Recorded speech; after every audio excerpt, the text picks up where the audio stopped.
Avashan Holdings proudly presents War Week Radio Chats with ring announcer Joseph Herron. Oh, guys, welcome. Happy Wednesday to all of you guys. This is a special matinee show that we're doing. And guys, I wouldn't be able to do this right now without the, consultation and expertise of boxing expert. Well, his name is G Funky. G Funky, welcome to the show, sir. Hey. Thanks for having me, Joseph. Well, I'll tell you what, man, it is my pleasure entirely. And guys, before we get started, I do have to remind everyone that this show is brought to you by Affordable Dentures and Implants. Guys, with over 400 locations nationwide for all dental care. They don't just stick with dentures and implants. They do all kinds of dental care. So go see Affordable Dentures and Implants. And just like the moniker states, it's very affordable. But guys, so once again, we've renewed our relationship with Affordable Dentures. If you've been a long-standing listener of the Pugilist Corner or War Week Radio, you'll recognize the logo, Affordable Dentures. We're going to be expanding our promotional market into New Mexico, and that's where the mothership is. So very exciting things on the horizon, guys. But you know what? What is the headline state? What is the main topic right now, du jour? Do you see it, G Funky? No, I did not. It says, is Canelo's star fading? Ooh. What do you think of that? It's, it seems to be a legit question at this point.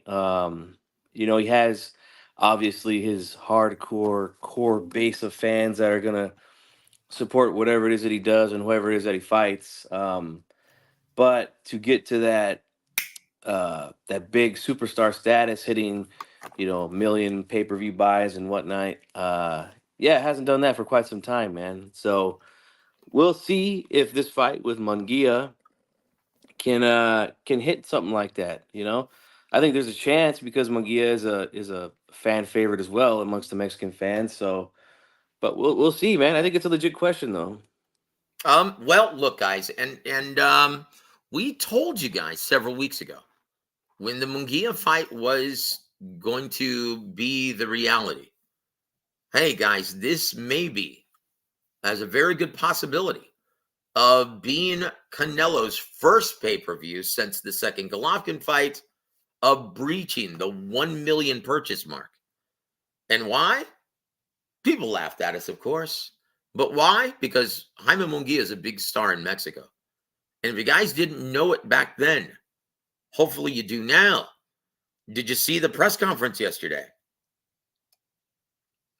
G, did you see the press conference yesterday? Yes, I did. I've seen a lot of people complain about it, how there was no big rah-rah between the two.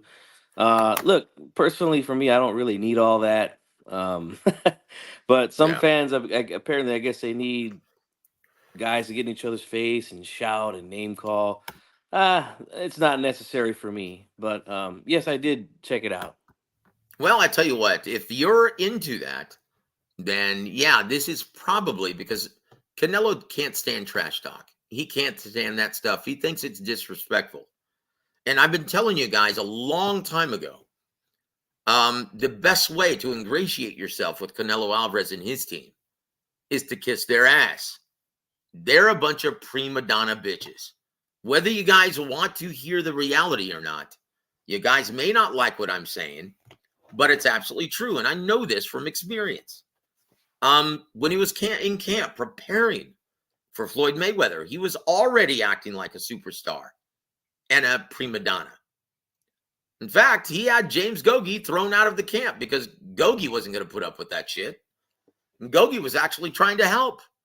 And the reason why we were there is because Gogi's fighter, Keandre Gibson, was his chief sparring partner for Floyd Mayweather in his preparation for Floyd Mayweather.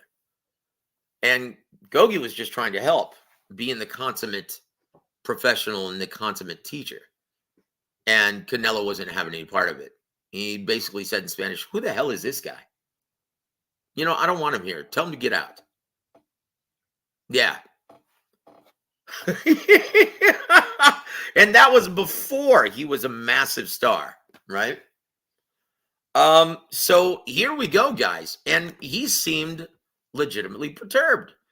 I don't know if it's because it seemed, now maybe because I wasn't there, I just was observing what was picked up, obviously over the internet transmission, right? The satellite transmission. And it seemed to me that Jaime Munguia had just as many fans in attendance for the press conference, if not more. Yeah, There some people were making caucus. videos about that, Joe, that it sounded like when Munguia got up on stage and was, posing for pictures for the media, that there would seem to be a louder ovation for him than Canelo. And I don't know. I don't really pay, like I said, I don't really pay attention too much to those sort of things, but people noticed it, and I've seen a lot of content being created off of that. Yeah. Well, look, I'm not very good at that. I don't understand today's boxing diehards, the ones on Twitter anyway, and the ones on YouTube, because I have no idea what they like and dislike. Like, I would never have guessed that they would have rallied behind a strange Twitter feud, talking about a fake percentage split from Haney and Shakur Stevenson. Would have never guessed in a million years, but obviously they took to that like flies on shit. And I think that's a very good analogy, actually. But they took to it like flies on shit, and that's what they like. Like the whole nonsense about Samson Lukowitz. And would you like to refresh our memory about that? You brought it up the other day on our show. And now it turns out, can you remind us, please, of what they were saying about Ness, and let me ask you, and about Canelo Let me and let me a- Samson? let me ask you something, Joseph. Let me ask you. Man, you asking for TV rights. Well, he You was crying killing the about something that fight. was completely irrelevant. Can you remind us of that, please? Yeah, he got all high pitched about you was asking for TV rights. You killing the fight, man. Oh Like, my gosh. oh Oh Jesus, my man. gosh. And these morons fell for it. Hook, line, and sinker. Oh, shoot. Hold on, guys. My apologies. Let me turn my phone down. Forgive me for doing that. Oh, jeez. Well, I tell you what, it's been busy over here. Guys, but yeah. So everyone fell for that bullshit, hook, line, and sinker. And what did I tell you guys the other night? That it was nonsense? And that what does this have to do with, look, if he's not under contract and obligated to work with Eddie Hearn or DAZN, why would they be interested in giving them TV rights? That was Samson's argument, and everyone Right. thought he was holding up the fight.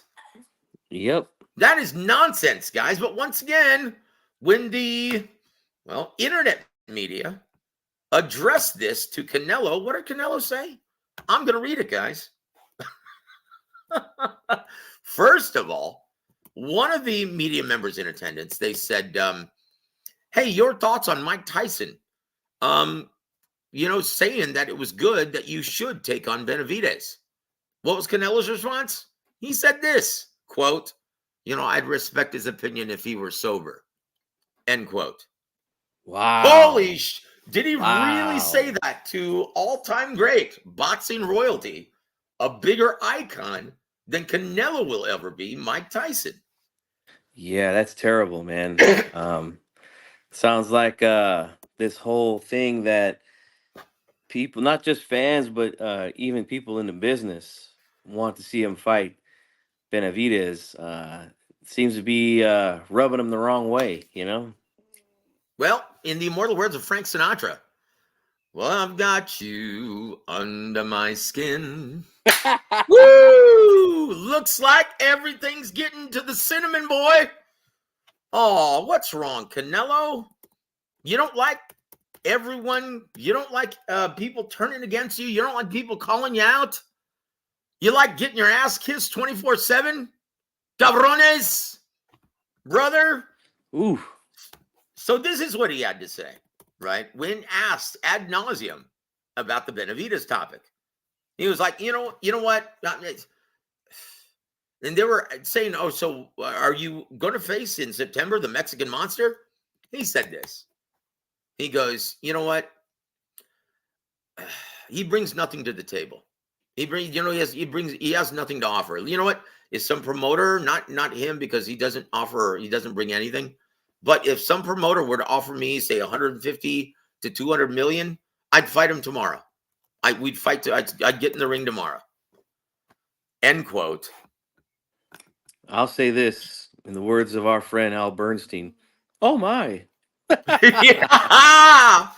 Oh, you know what? Maybe you should replace Munguia with a black fighter, even.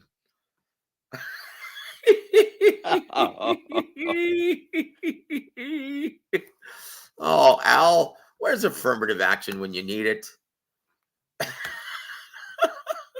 But let me try to find this. So share your thoughts real quick while I come up with this or find this comment from Steve Kim. And I'd like to go over this, guys, because this is a huge problem plaguing boxing at this time. Yeah, look, obviously that's not a good look for Canelo to say something like, I need 150 to 200 million to fight Benavidez.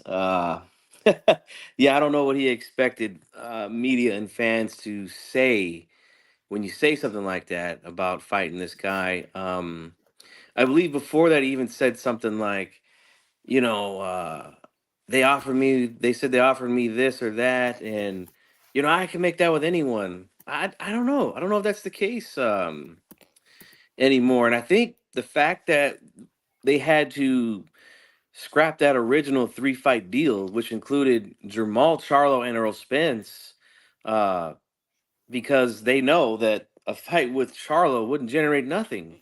Yeah, So they're not making money. Yeah. yeah, so he can't say that anymore. He can't say, "Well, I can just make that with anybody." That's not true. We know that for a fact now because they did want him to fight the Charlo brothers and Spence with that deal, and because of what uh Jermell did in their fight last September, yeah, and Charlo being so inactive, yeah, they knew that fight wasn't going to sell anything. So you can't give this guy 35 million for that fight. So no, he can't just do that with anyone. We understand, Joe, and we've been saying this for a long time. When the rumors from Munguia were coming out, we were saying, "Hey, look, man, Munguia is going to bring fans to the table, man. He's going to." Okay, we've seen the numbers that he brings. He had a really good show in Phoenix in his last fight. So yeah, there's something there, and that's the reason why they took this fight. But we are seeing now, after you got bombarded with all these questions about Benavidez, that there's a lot of interest in a Benavidez fight too, probably more. Mm-hmm. Indeed. Indeed. Once again, this is what we love about boxing. And it's, in the immortal words of Al Bernstein, this is life in a microcosm. So this is what Steve Kim had to say after the press conference. He said this. Is the term brings nothing to the table in boxing the flimsiest excuse not to face somebody? Because the reality is, most opponents for well-known champions don't bring much. Go down the line, check their records. How many other guys do they face that are attractions? But suddenly, certain guys, usually who are very talented or dangerous, need to bring, quote, something to the table, end quote. That was Steve Kim's quote yesterday. Look, and this is a huge problem in boxing. This is the biggest problem, really. And I responded, well, it's promotion 101. Protect your ticket sellers, right? Protect your ticket sellers. Canelo is a ticket seller. And you know what? He's got the clout and every right, well, up to this point, to pick and choose whomever he sees fit. And as long as fans continue to pay for it, more importantly, as long as promoters and networks continue to pay the licensing fee and pay for his steep guaranteed purse of $35 million minimum. Guess what? He's going to continue to pick and choose whomever he wants. Now, you raise a very good point, G Funky. Are we at the crossroads here, pivotal juncture in Canelo's career where he doesn't have that luxury any further? Now, we heard from Eddie Hearn that he was fabricating when Canelo was under contract and he was working with him and things were kosher in Eddyville, that, yeah, not every fight card that they staged with Canelo was a commercial success, that it wasn't worth the huge licensing fee. So are we seeing that? Is that why he's facing Jaime Munguia? I think and so. Will he be out of that kind of arm twisting from the fans, as well as the networks, as well as the promoters? Will he be forced into a fight with Benavidez in September? That's the $200 million question, Joe. Will he be forced into that fight? I don't know. One thing we know for sure is that the WBC ain't gonna force him to do it. Despite what you'll hear from the fanboys out there, like, oh, look, unless the WBC are paying him hundreds of or tens of millions of dollars, they can't force shit. It's the networks. The one who has the gold makes the rules. Networks and promoters pay out these. Well, usually it's the network who pays a licensing fee, which is the guaranteed purse of the main event. But in this case, it's Al Heyman, right? It's PBC. Amazon Prime is merely a distribution deal, guys. So when his fight comes up, basically, you guys are the ones who are forking over the coin and paying the purses of all these fighters, because Amazon Prime didn't pay him for shit. They're doing this for a percentage. They're merely marketing and distributing the product, but they're not paying for it. You know, in the immortal words of George Bush, hey, you fooled me once, shame on you. Fooled me twice, or fool me, won't get fooled again, right? So networks do not, right now, it's almost like PBC is in probation right now. You need to prove to us that this is a lucrative business deal, that this is going to be advantageous for us. You need to prove to us. That's where PBC is right now. They're in survival mode. And they're like, nope, you got to fight someone with a pulse, Canelo. You got to fight someone who fans will want to see you fight. We'll start with Munguia. And if this makes money, well, more than likely, you're going to be expected to face Benavidez in September, because that's the fight overwhelmingly everyone needs to see. That's true, man. And that's exactly why they scratched Charlo off of that second date, because yeah, we know it wasn't going to sell, despite Canelo being on the card as well. Yeah, that wasn't going to sell nothing, and he didn't exactly set the world on fire with Ryder or Jermell Charlo. So, yep, in the words of Chet from Weird Science, it's time to pay the fiddler. Woo! I love the mixing of metaphors. Isn't that beautiful? From stupid people. Oh, I love Weird Science, man. That's a great movie. One of the funniest movies, in my opinion, from the 80s. And I'm old enough to have seen that in the theater. How do you like that? Can you believe that? I actually saw that in the theater, brother. Oh yes, that's a classic. I love that movie, and No, John Hughes. I Yep. would love this. I would have loved to have seen that in the theater. Yes, and I tell you what, I unfortunately went with the girl, and I shouldn't have because I was goo goo gaga in Kelly LeBrock. Yeah, Oh yeah, bad move. You do not take a girl when you're on a date to see Weird Science or any movie that has a prime Kelly LeBrock. No, because then afterwards you really don't want to have anything to do with her because, well, she doesn't look like Kelly LeBrock. So let's get back to this, guys. And I will say it's hilarious. Canelo already seems really perturbed because of how competitive Canelo is, man. Canelo's a dog. He wants to win at everything.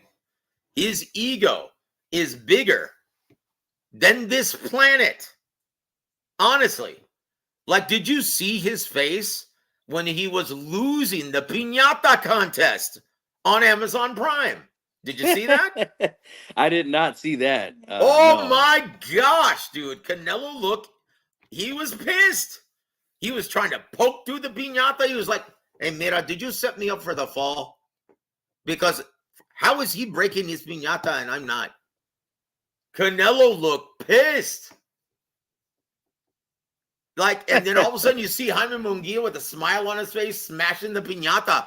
And his piñata had a face with had a picture of Canelo on it, right? So he's beating his piñata and it's popped open. All kinds of dulces falling out, right? Man. Smarties, Tootsie Rolls, everything is spilling out of it. And Canelo can't even crack his open. He was pissed. Guys, is that an ominous sign for Canelo fans on May 4th? I have to go back and watch that. I didn't see that at all. Dude, Wow. look. Oh, geez. Hold on, guys. I have to address this. That's some hilarious stuff, though. Yeah, anyone who hasn't seen that footage, look it up on YouTube. It's hilarious.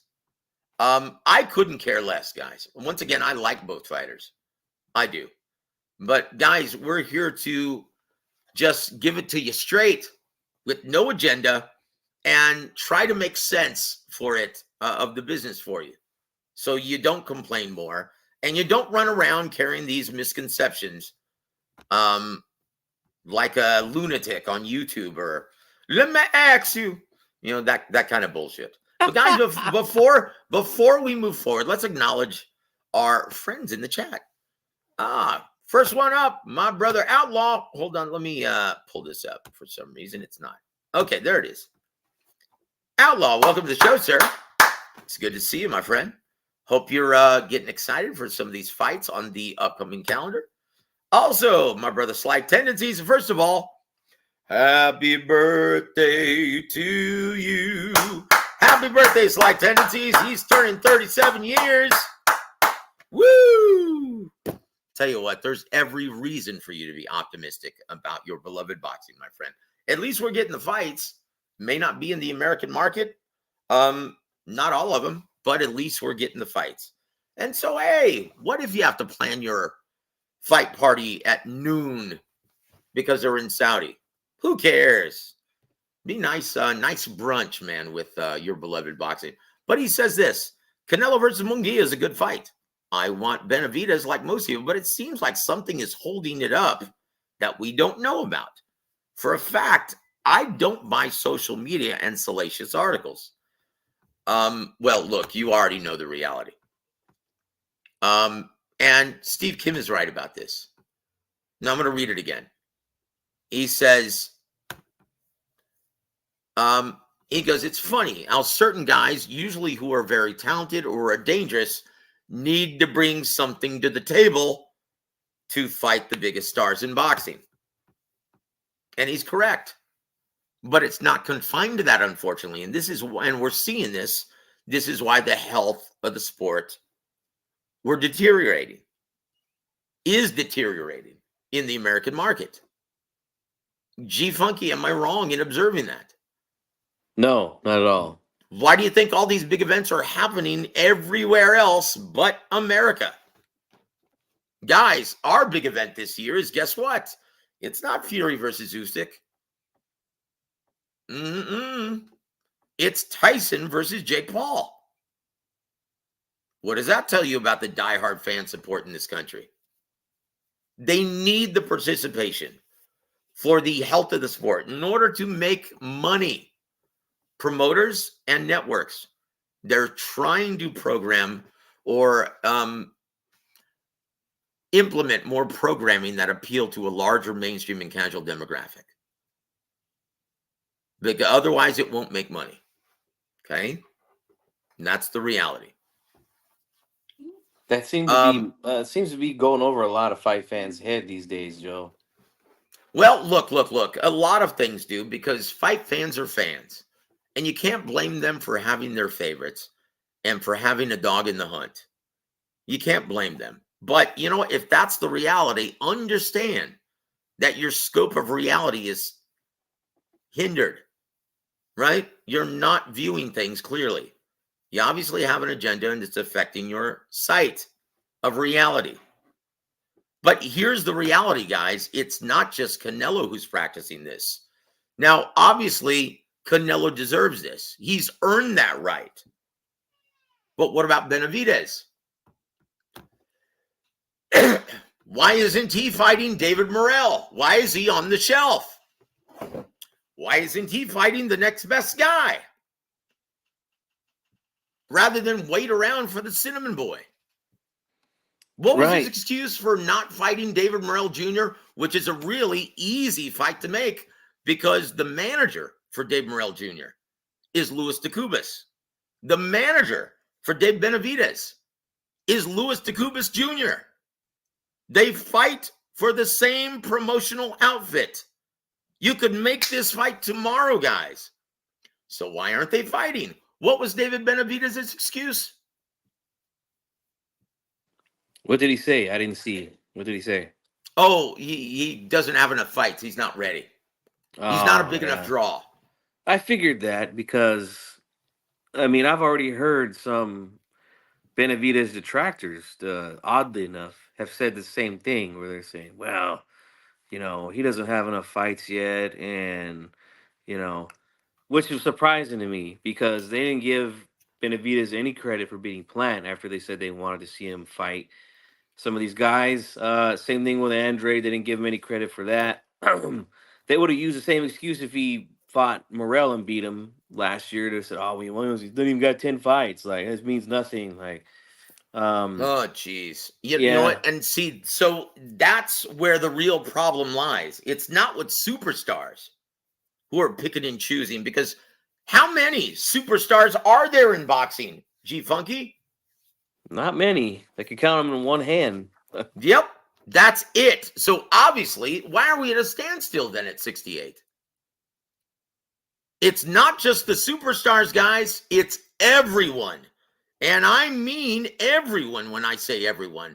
It goes all the way. People are practicing this bullshit, this prima donna entitled bullshit, as early as the club level at the 4-round stage.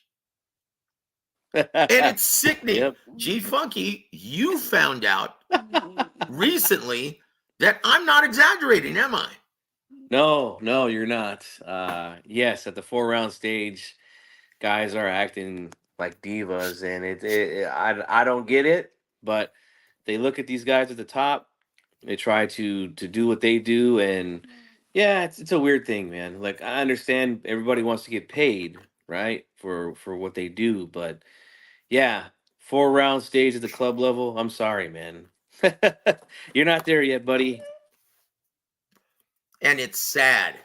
And do you know why they're acting like this? I'll give you a hint, guys. Look in the mirror. It's you guys. It's you guys on Twitter. It's you guys on YouTube beating all of these fighters up when they suffer a single loss. It's like, look at the fight that you just broke the news for, G-Funky. Thank you very much for mentioning Warwick Radio. I appreciate that. Ergovich versus Daniel Dubois is a great fight. Oh man, Ergovich is going to clean his clock, man. Oh, it's this easy work for Ergovich. Really? Daniel Dubois, the guy who should be the champion, should be fighting Tyson Fury right now. The guy who knocked out with a body shot, Alexander Usyk. Oh, that guy's going to be easy work. The guy who has more knockouts than most people. That guy's going to be. See he has now 2 losses on his resume. He's being treated like hot garbage. Oh, they need to rebuild this guy. Really? You mean he didn't fare well in his last fight, even in loss? Yeah, and that's a good point you're making here too, Joe. Because look, Dubois is a UK fighter. They don't treat their fighters that way. The American fans do, and they're the ones that are wow when it comes to these guys. But look, I guarantee the UK fans are going to show up for this fight. They don't have a problem with that shit. Take notes, guys. Take fucking notes. That's it, guys. That's it. And so that's where the real problem is. And so everyone, the problem that the underlying issue that boxing is having at this time is that everyone is looking out for number one, and no one is acting in the best interest of the sport. Not Canelo, not Benavidez, not Joe not Joe Sixpack on the club level. No one, including the fans, are looking out for the sport's best interest. And I say this respectfully. Look, dude, I say this with all due respect, guys. You guys used to be the real bosses of boxing to everybody when you financially supported the product and you supported these fighters, win or lose. But that's not the case anymore. When a guy loses, you treat him like hot garbage and throw him in the trash. And so as a result, because your voices are overwhelming on social media, as a result, they either want to break the bank or they say no thanks. And they try to justify it by saying, oh, he brings nothing to the table. We can't go on like this, guys. This is why a lot of fight fans have shifted gears and have jumped on the bullshit Dana White UFC bandwagon.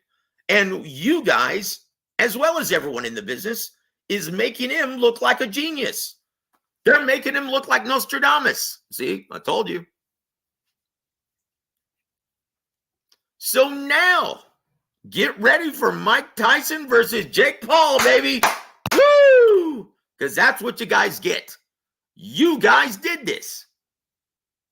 And I don't think I'm wrong in saying this, am I, G-Funky? No, not at all, man. This is what happens when, you don't support the product anymore. And even the fights that these fans ask for and pound on the table for, you steal it. They still won't do it. Yeah, they still won't fucking pay. You steal it.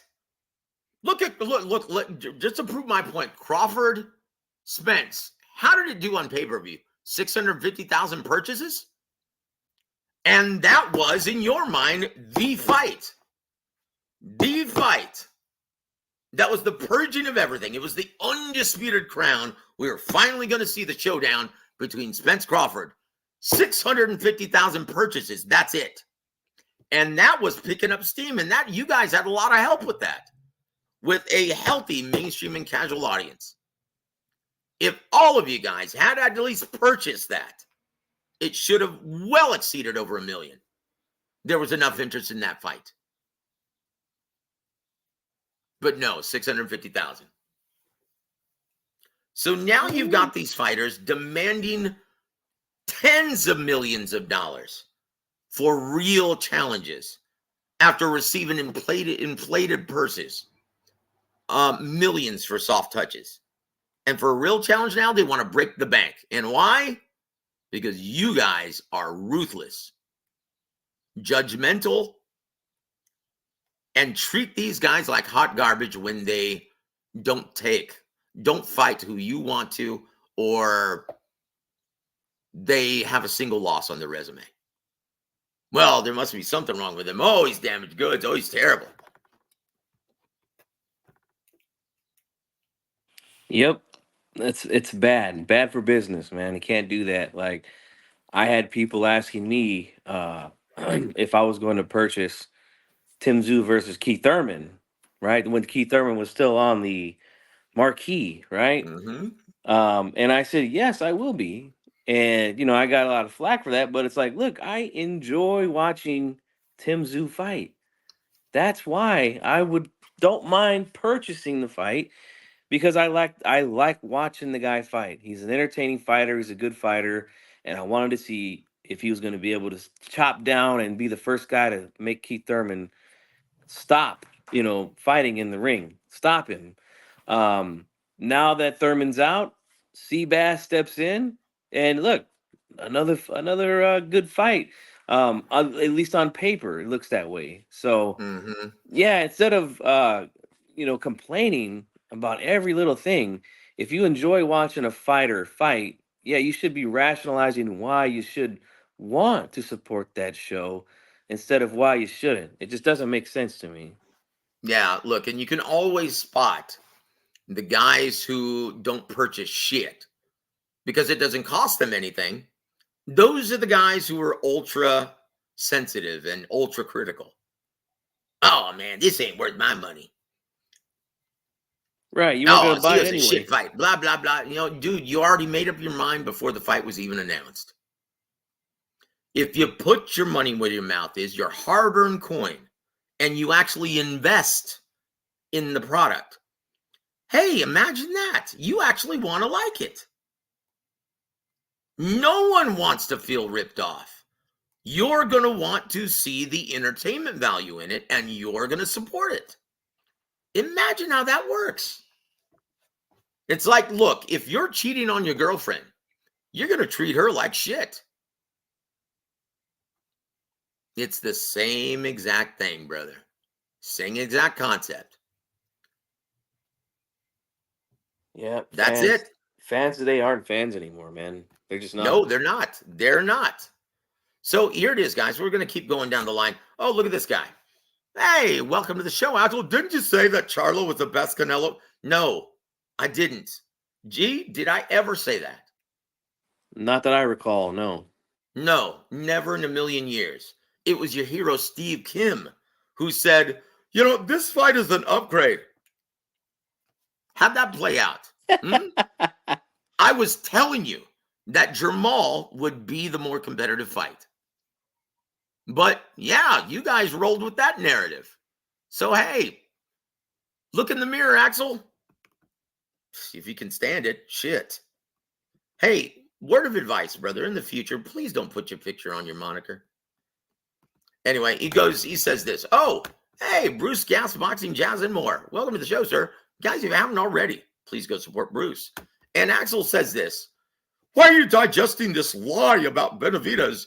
Dude can't sell. It's proven. Samson deleted the tweet when he got called out on it.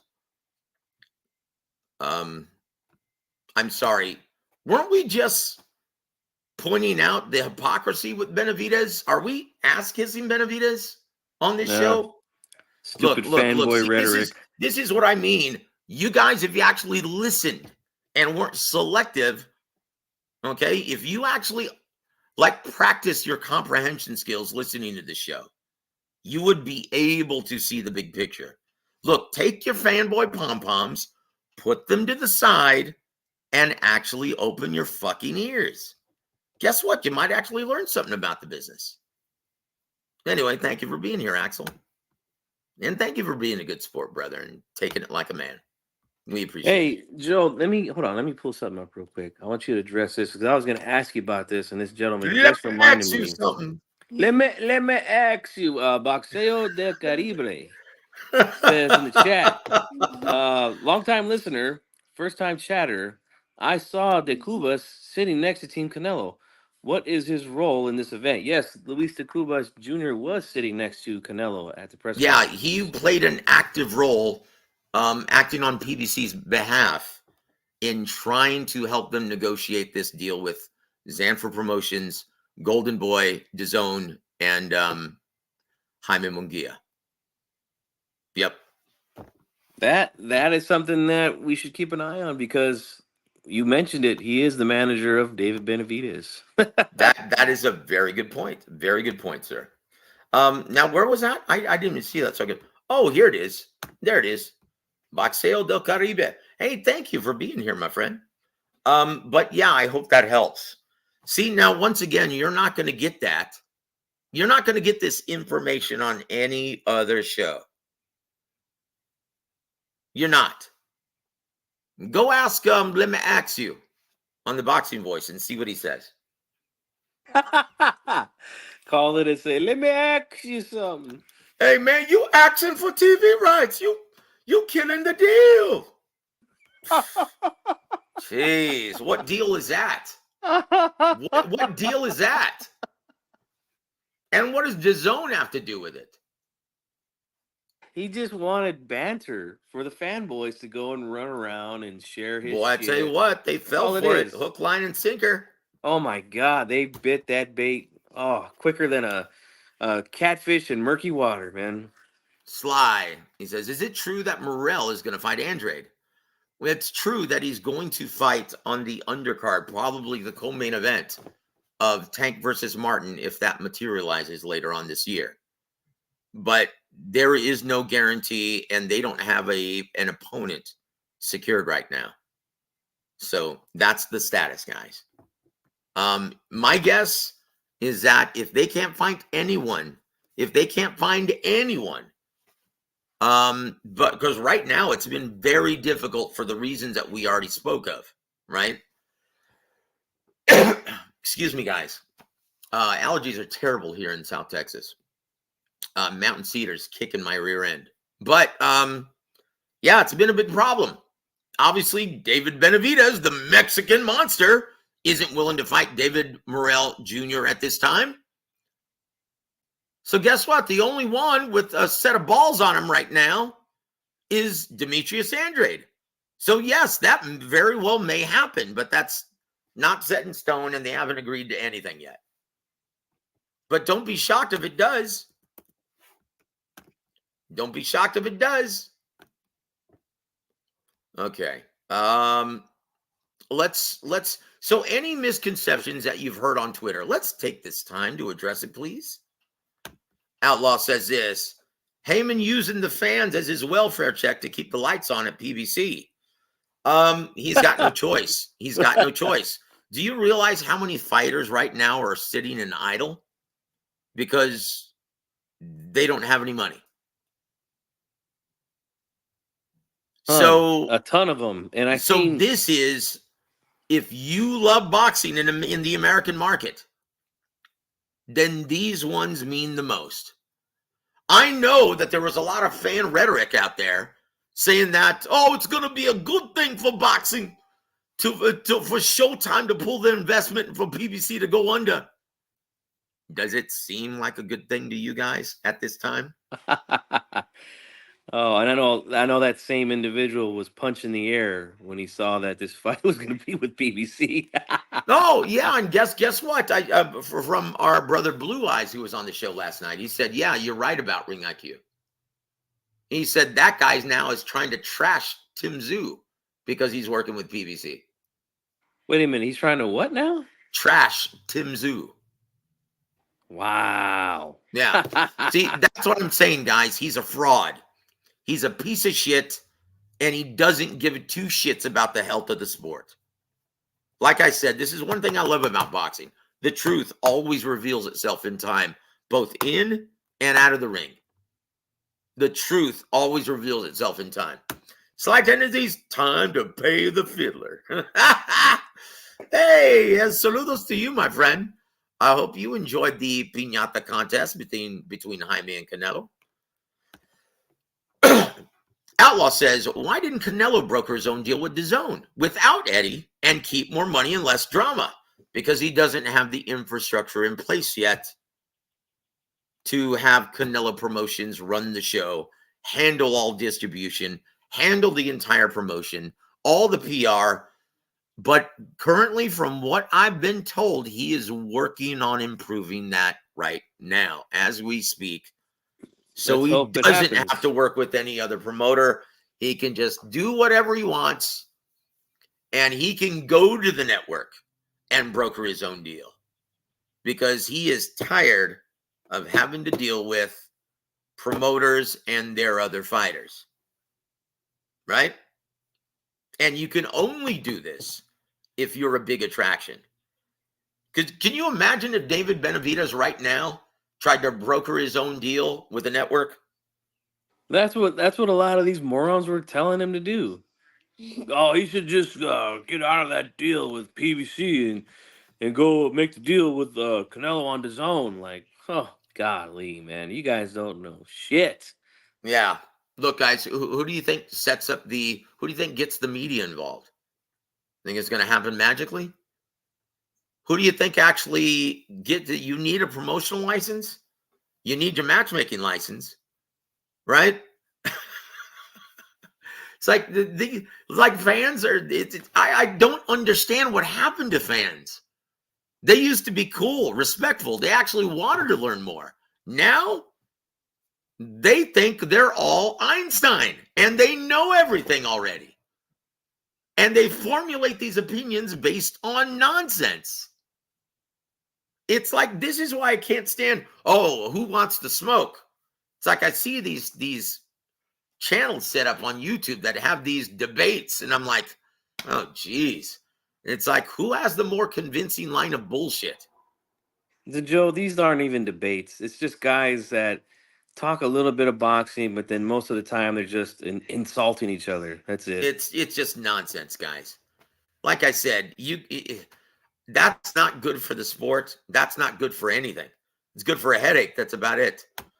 Jesus M says, Canelo and Al Heyman are the same. They want people to kiss their ass and praise them in front of the cameras. Well, Al Heyman, the only exception is, yeah, he never wants to be on camera. But Canelo, yeah, that's no doubt about it. He wants his ass kissed 24/7 on both knees, my friend.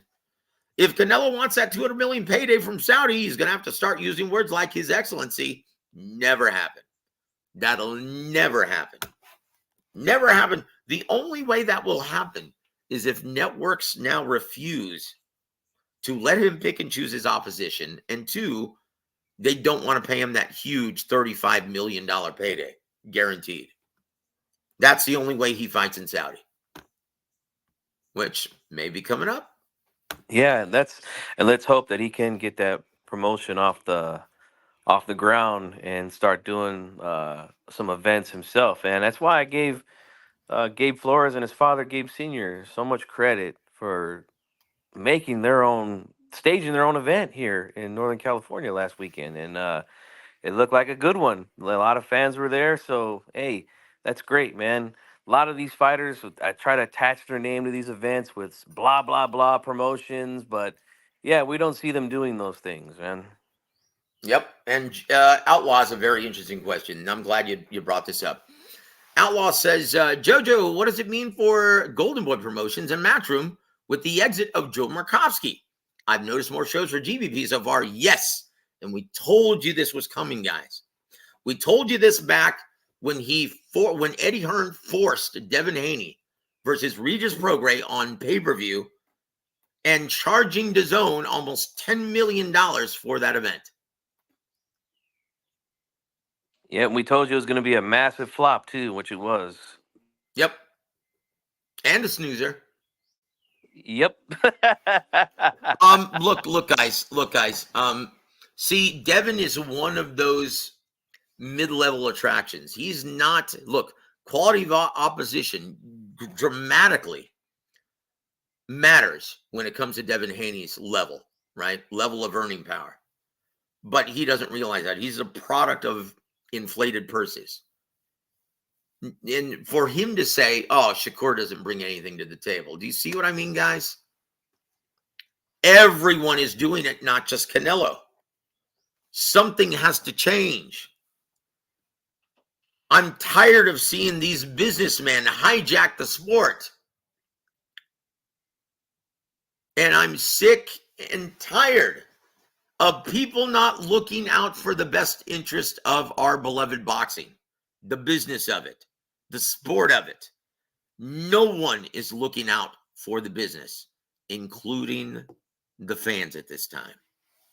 Right, and the proof is in the pudding, guys. Just browse through YouTube and search some of these boxing channels. You'll see that they're flat out telling their audience to not support a certain platform, whether it's don't support the zone, don't support a PBC. It's the dumbest and most counterproductive thing you can do. Okay, well, guys, I'm going to give you a perfect example of this, right? How Eddie Hearn, and this is the reason why Eddie Hearn, and I was told this last year by someone who works with Eddie. And I'm not going to just name drop because he doesn't want me to, but he works with Matchroom Sport. And he was telling me, yeah, he was afraid that we were going to lose TV dates, he said, in the US. And we were going to predominantly be working just everywhere else because he doesn't understand the US market. Okay? I'm going to tell you guys, give you an example, perfect example. Oh, wait a minute. I can't view this now. Oh boy, someone just blocked me. I can't read their post any longer. Was it that guy you were talking to about the Bam Rodriguez and Gallo Estrada fight? I'm not sure. Let me look. Oh, yeah, no, it's because it's because of something else, because I called him out about fans illegally streaming shit. He didn't like it, so he blocked me. So there it is. Okay, no, this is, once again, there's a genius, a Twitter expert, who is trying to tell me, defending Eddie Hearn, that I don't know what I'm talking about, and that Bam Rodriguez versus El Gallo Estrada, oh, that was the perfect place to put it in Arizona. Really? How so? Yeah, and so this is, and I was like, okay, well, what was the logic then in putting Sonny Edwards versus Bam Rodriguez in Arizona? Same venue. Why did he do that? And he said, well, because Sonny Edwards is the unified champ and he didn't want it in Bam Rodriguez's backyard. I'm like, look. That's Eddie Hearn's job. That's Eddie Hearn's job as a promoter. Okay? That's Eddie Hearn's job. The toughest job in terms of being a promoter and being a matchmaker is convincing these prima donna entitled bitches that this is the right thing to do and the best thing for the sport. And it's a win-win for everyone, win or lose. Right? So this is what Eddie Hearn should have said to El Gallo Estrada or Sonny Edwards, because I promise you this, you put Bam Rodriguez or Estrada or Edwards in San Antonio, Texas, and it's the biggest event since Canelo versus Austin Trout. 40,000 strong in the Alamo Dome. Okay? Dude, then the guy tried to say, oh, 40,000 in San Antonio? Yeah, you really don't know what you're talking about. This guy doesn't know that Joe works with multiple promoters in San Antonio. I'm like, dude, this is my market. I don't know what I'm talking. Okay, Twitter genius. So that's what I'm saying. It's like you know what? Just shut up and listen. You might actually learn something. Instead, these assholes want to argue because they don't want to be proven incorrect. So this is what Eddie Hearn should have said. This is what Eddie Hearn should have said. And this is how you do your job as a promoter. And I promise you this, he has no problem doing this in the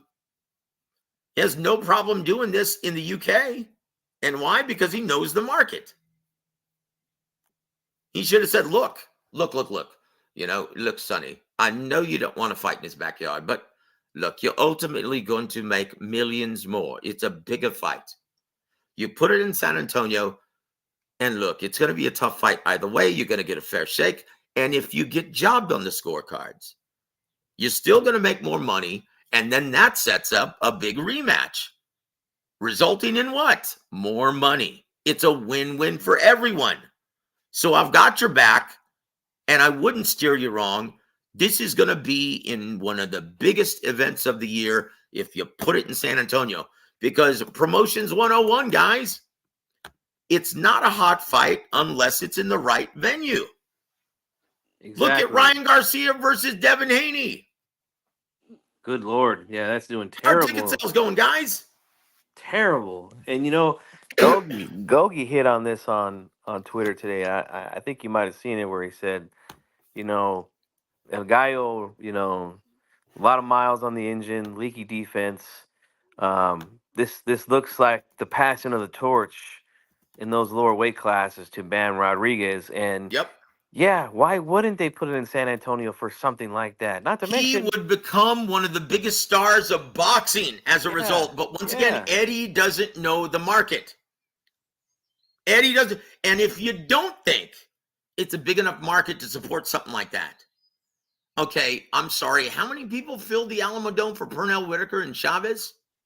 yeah, that was over 50,000 people, right? Over 60,000. I was there. Yeah, it was there. I was there, McMahon. I know. So it's like, you know what, guys? Once again, if you don't know, fans, just ask a question and we'll be happy to tell you. But don't act like you fucking know what you're talking about if you don't. Come on. Right. Not to mention, San Antonio, not only is it the home of Bam Rodriguez, like you said, but plenty of Mexicans from Mexico are in San Antonio. I mean, we're talking Yep. South Texas, guys. There's Yep. going to be a lot of fans there to support El Gallo as well. It's a big Exactly. Exactly, guys. If it's a hot fight, you put it in a hot market, one of the healthiest markets in the U.S. At our club shows, we pull consistently over between 4,000 and 5,000 people for club level fighters, guys. Like, that's 4 times the amount of people that saw this last Pro Box in Florida. Right? And I promise you, our purse amount wasn't nearly $30,000. That's what they paid Sullivan Barrera. Can you believe that? Holy shit. To get knocked out like that? To get his ass whooped. Do you think they made $30,000? With Hell only no. 4.7 thousand viewers on YouTube. Do you think they made Sullivan Barrera's purse, not including everyone else on the undercard? No, not even close. No, they're bleeding money. Once again, guys, you have to know what you're doing in this business, or else it doesn't work. So going back to Outlaw's point, yes, as a result of him not understanding the U.S. market, he's being predominantly confined in the U.K. And Golden Boy is getting the great majority of the TV dates in the U.S. And they just given a handful of dates to my friend Dimitri Salita Promotions. And his event's going to be going on March 28th. Guys, I'll be very, very soon. I'll be talking about that very soon. And I think also, Joe, Overtime Boxing is coming back. I had just seen Giovanni Marquez, the son of Raul Marquez, was going to be fighting at the end of this month on Overtime Boxing, which was broadcast on DAZN. And I like that platform, man. They give fighters a bonus if they get knockouts, man. And I asked Giovanni that when I interviewed him last year. I said, "Hey, did they come through with that bonus check or what? Because you got the stoppage." He goes, "Oh, they sure did." So, hey, they're adding a little something, man, to help excite the fans, you know. Yep. I tell you what. So yeah, you're seeing the DAZN brass start to give TV dates to promoters who understand the marketplace. And Eddie Hearn isn't one of them, unfortunately. That's why you continuously see him to pay out inflated purses to guys who aren't ticket sellers. That's why DAZN has been bleeding millions up until this point. So stick to the UK, Eddie. He is the best promoter in boxing in the UK. He has a proven track record of building attractions in those marketplaces, but not in America. Not in America. He just throws money away, inflates their purses, which is ultimately bad for the health of the sport. And why? Once again, to recap, if you pay out inflated purses to fighters that far exceed their market value, then it makes it almost impossible to put together the best fights. And that's what we're seeing today with Canelo and Benavidez. That's it, that's it, guys. Can I sum it up any more clearly than that, G Funky? No, not at all, man. And yeah, I do have to get rolling, man. Had to do a tight 60 We've today. gone past the hour mark. I'm going to stay here and read through all of these comments first and address them before I bid everyone an absolutely great evening or afternoon. But G Funky, thank you, brother. Give yourself a round of. Oh no, you can't do that on this, can you? No, I'm on my phone today, but look, guys, guys, I'm planning on going live tonight, man, to talk a little bit more about these things as well. So, oh, dude, wait till you see his thumbnail. Woo! Hey, do me a favor. Can you show when you go live tonight? Can you get a copy of that piñata contest and show it? I'll look for it. I'll definitely look for it, man. And see, guys, he's G Funky Boxing. Let's go tune in tonight on his show. Thank you, G Funky, dear my friend. Marcos Chaz, I think he's got the beat here. For once, Canelo versus Munguia will do 1 million pay-per-view buys. Look at that. Look at AJ Ngannou. Hardly sold at all. Yep. That's right. It was the worst pay-per-view numbers of any distributed pay-per-view in the American market over the past 2 years. Well, unless you count Clarissa Shields. Hey, Adolfo. Welcome to the show, sir. Thank you for being with us, my friend. Salute Joseph and G Funky. Why Morrell? Next opponent is a mystery. Not Andre or Mbili. I don't think Plant. Who then? That's a very good question. Ronnie Shields doesn't even know. So as soon as we find out, Adolfo, we will tell you. But that is a huge problem in boxing, guys. And you can't just pin it on Canelo. Jesus says, Joe, you can't blame fans. Yes, I can. Because fans criticize every sport. We don't see Jake Paul play NBA. That's right. You don't. Because they have such a healthy number of fans. Okay? You don't hear the NFL fans or the NBA fans, or you hear them complain about a bad call, but they have very healthy amnesia. They forget about it, move on to the next game. Boxing fans? No, they don't. They carry it around like luggage and constantly regurgitate it. Constantly. You guys constantly complain about the same. See, this is why boxing sucks. It's because this is happening. And dude, I'm sorry. Do you have any reason? How about disclosing the reasons why you still watch boxing? Can you do that for once? Because all I read on social media is why you guys can't stand the sport anymore. Why the sport isn't the same. Why it's tanks. Why it's doing such terrible numbers. This is why. Well, why do you watch then? Remind us as an ambassador of the sport, whether you like it or not, guys. People read what you write on social media. Obviously, you know that or you wouldn't do it. So why don't you try disclosing today? This is your homework assignment. Disclosing the reasons why you love boxing still. And point out all the good matchups that are already on the calendar that you're looking forward to. Okay? Because boxing, the diehard fans, the ones who still purchase it, subscriptions or pay-per-views, they've dwindled down considerably. That, listen to this stat that I was told from Tim Bradley. I was told that there are less than 300,000 boxing diehards in America today. Do you guys believe that? Do you believe that there are less than three, or about 250,000 boxing diehards in the American market today? No, those are the ones who are still purchasing product. That's why we're in this problem. That's why we're in this problem, guys. That's why you're seeing the circus events become popular. Go out and spread the positive word rather than the negative and see what that does.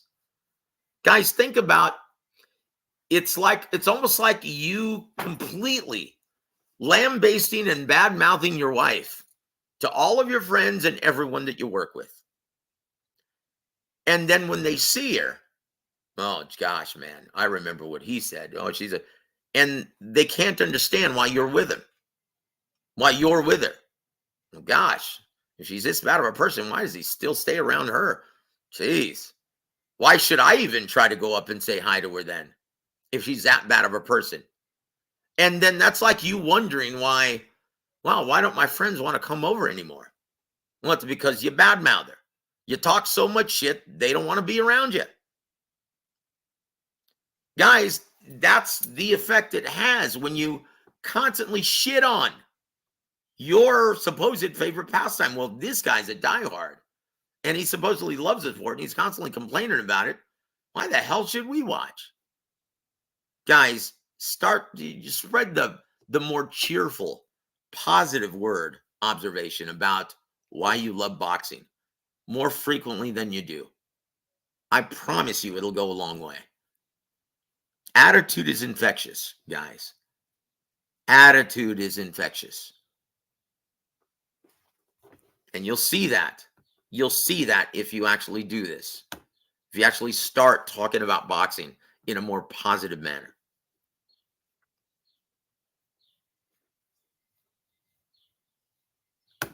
Yeah, Jesus M says, Steve Kim says we don't have to watch every boxing event. He says that he won't invest on every fight. Well, if you love Steve Kim, then do what he says. But it proves my point exactly. That he's an asshole and he doesn't really understand what it does to the business if you don't support it. Once again, guys, our numbers have dwindled so dramatically that every head counts. Every diehard fan makes a difference. Every diehard fans in the U.S. make the difference.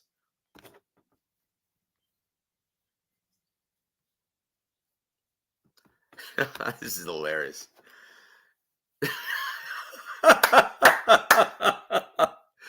Jojo, if I purchase a Fire Stick from Amazon, then I use it to stream the fight. Am I really stealing the fight? I think not, technically, if I'm paying Amazon. That's a very good point, my friend. Thank you for being here, Buckseo. God bless you, sir. Jesus says, is Coach Gogi returning to the show? He is to preview the March 30th card. Well, not this one. To preview the big events. Like he's going to come on to preview Devin Haney versus Ryan Garcia. He's also going to come on to preview the, all the ones that have hardcore and mainstream betting interest. Because Coach Gogi, if you remember, and I know you do, because that's the reason why you first started watching, is Coach James Gogi. And thank you for hanging on with us.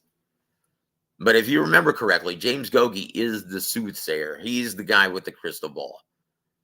And he's got that trainer's eye. And he's able to always pick the winner. Almost like he's got a success rate of like 98%. Like, since we've been doing the show, I can count on one hand how many times he's been wrong in his predictions. And I'm not talking about the 3 years we've been on YouTube. I'm talking about the entire time we've been working together, almost 12, 13 years, right? A handful. That's it. He's never wrong, guys. So I've convinced him to come on and break down the big events. So, my brother Khalid, thank you for being here, sir. Jojo, I got blocked, Aaron. Brother, that's not the first time, won't be the last. You hate illegal streamers, but just what? Look, Bruce gets a pass. Not anymore, because I heard he's got some. He just went into some money. But look, he's a senior citizen. He's a former. He's a vet, right? Retired veteran, and he's on a limited income. Yes, he gets a pass. And also, when I found out that his channel isn't monetized, he's not making money off of promoting the sport. Okay? So yes, he got a pass. And what do you mean cuck? What the hell does that mean? Maybe I'm old. I don't understand what that means. But yes, I can't stand illegal streaming and what it does to the sport. But you ask Bruce now that he's coming to some coin, he will gladly tell you, yes, I buy everything now. So you owe an apology to both me and Bruce. Just jiving, number 4. Thank you for being here, brother. Lance Meyer, it's good to see you, my friend. Thank you for hanging with us, and we always value your opinion here, my brother. Khalid, 40,000 showing up for a 112-pounder? Wow. Well, brother, it's happened before. Do you remember El Pekin Quiroga back in the early 90s? Had Fight of the Year with Kid Hakeem, Action Wande, Ring Magazine's Fight of the Year. Do you remember that? At 108? The late, great Robert El Pekin Quiroga. Look it up, guys. It was at the Hemisphere Arena. They sold that mother out, and that was a Don Chargan promotion. Yep. 16,000 fans showed up for that fight, and they weren't even stars yet. El Pekin wasn't even a star yet, and that was minimum weight. So, yes, over 60,000 filled the Alamo Dome for Chavez versus Pernell Whitaker. They aren't the biggest men in the division, in boxing. They weren't the biggest men in boxing at that time. Not even the biggest stars. And San Antonio still filled the Alamo Dome, 60,000. Right? There were over 30,000 fans when Manny Pacquiao came to San Antonio and fought Solis.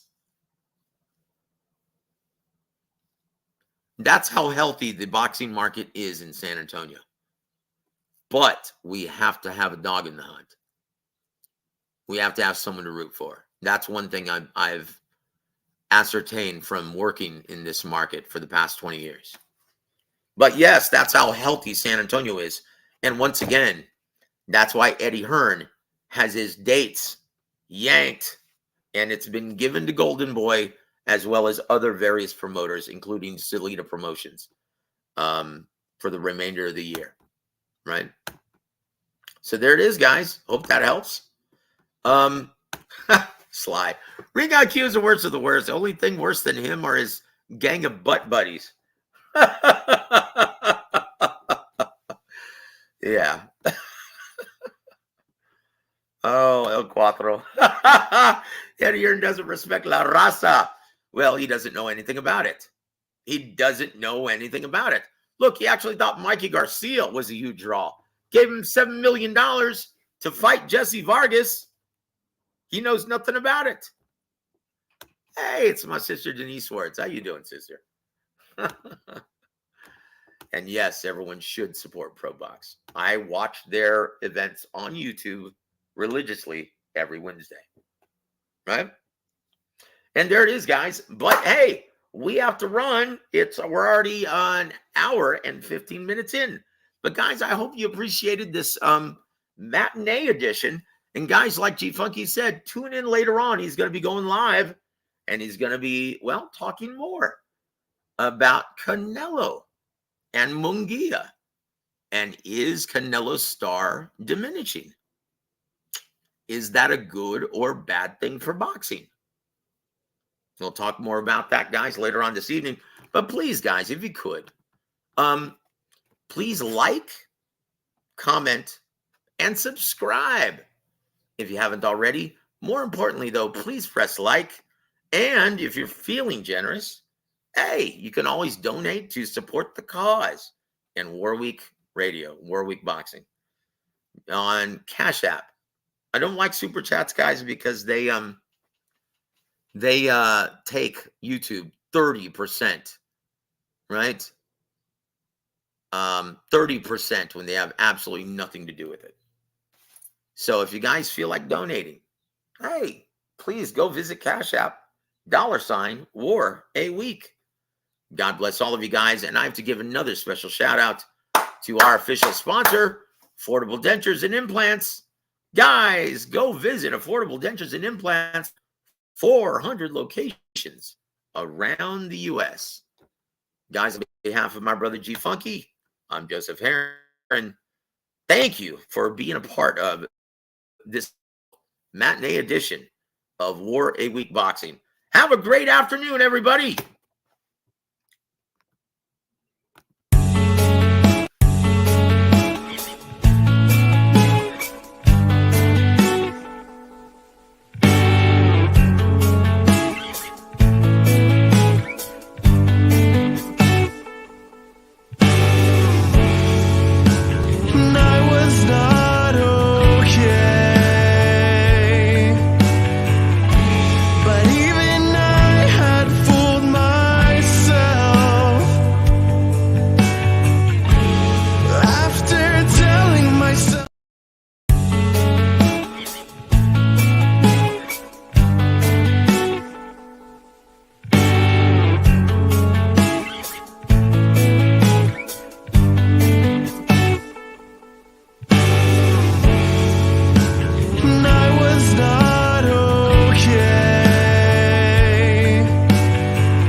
Vashon Holdings proudly presents War Week Radio Chats with ring announcer Joseph Heron.